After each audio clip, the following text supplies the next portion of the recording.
question of whether we want a real internet is really the question of whether we want a real democracy.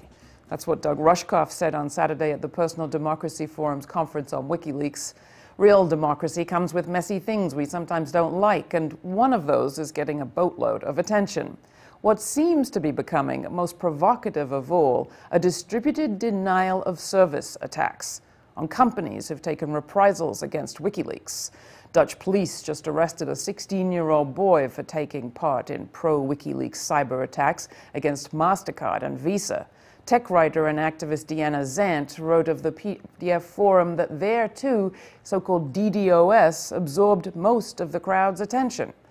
People might be afraid of giving a stamp of approval to DDoS as a political tool because it would make it okay for their political enemies to use it against them, Zant suggests. But while we debate freedom on the internet and the possibility for fighting back on the web, we often move away from the bigger point. The destabilization we should be most provoked about is the destabilizing effect of U.S. policy around the world, as revealed by the cables leaked by WikiLeaks. Covert wars in Yemen, Pakistan, the Middle East, pro-corporate intervention to scuttle climate talks. It's not just MasterCard and Visa cutting off WikiLeaks access to donations.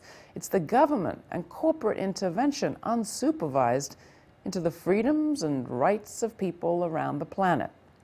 It's sexy to talk about digital direct action, but as Deanna wrote, tech activists and political activists, especially in the US, bring a tremendous amount of privilege to the table. We have the ability and freedom to take risks for the benefit of those who don't have those freedoms. While we're thinking about digital action, let's not forget the reasons the WikiLeaks information's important in the first place. Those people who aren't in the room to speak for themselves.